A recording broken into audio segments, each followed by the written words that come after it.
Salom Dustoni Aziz. On February 21st, we celebrate International Mother Language Day. I would like to honor this day by reading you a poem by Tajik poet Salim Kenja. Zaboni Mодарî Rӯdi Zarafshon. Zaboni Mодарî La'li Badakhshan. Zaboni Mодарî Chun Gunchai Gul. Zaboni Mодарî Chun Murgi Khushhan.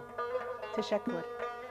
بود دوست مرد دوستو چون سپر به از دوست مردم که باشند دیگر فارسی گویی دری گویی ورا هرچی میگویی بگو لفظی شعر و دلبری گویی ورا هرچی میگویی بگو بحر من تنها زبان مادری است همچو شیر مادر است بحر او تشبیه دیگر نیست چونکه مهر مادر است مؤمن قناعت